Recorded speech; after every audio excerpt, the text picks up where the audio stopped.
Any valve can be turned into a control valve simply by adding an actuator.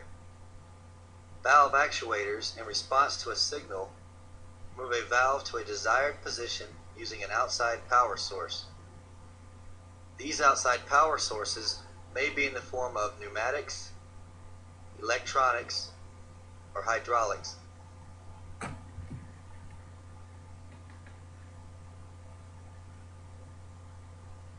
Pneumatic actuators move a valve's position by converting air pressure into linear or rotary motion. Linear motion devices open and close valves such as gate, globe, diaphragm, and others with a sliding stem to control the position of the flow control element. Rotary motion typically operates quarter-turn type valves such as ball, plug, and butterfly. A quarter-turn valve is one which can be opened 100% by turning the flow control element just 90 degrees. There are three types of pneumatic actuators: diaphragm, piston, and vane.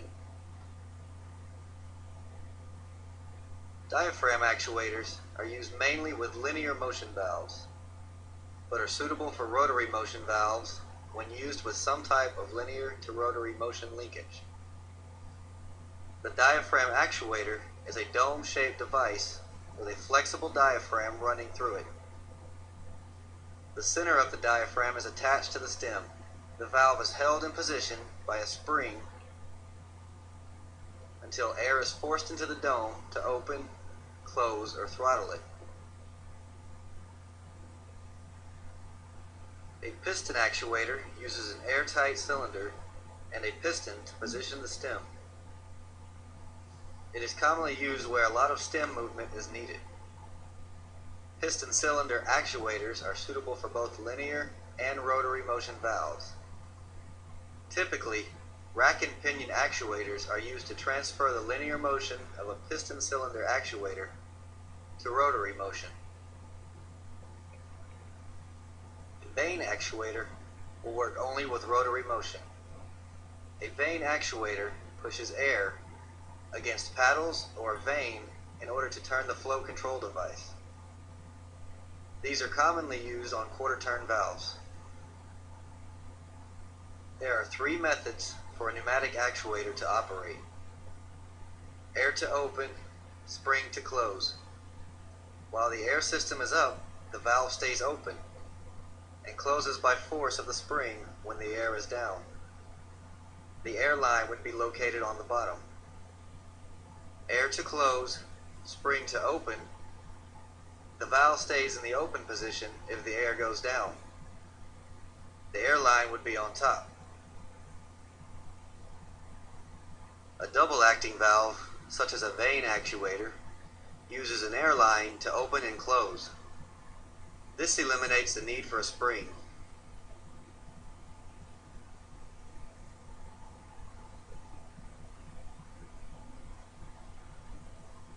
Electric actuators convert electricity to mechanical energy.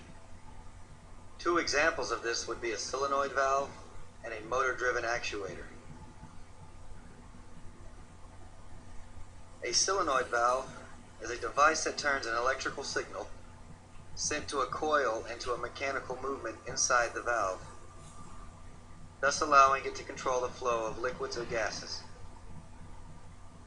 The coil is directly assembled on an armature tube with an armature or moving core inside. The moving core is held in the correct position by a counterspring. When the coil is energized, the armature is attracted by its magnetic field and the main seal either opens or closes, leaving a passage through the valve orifice. A motor-driven actuator is attached to the stem of the valve by a set of gears. Gear movement controls the position of the stem. Mechanical devices limit the movement of the stem by stopping the motor when open and when closed.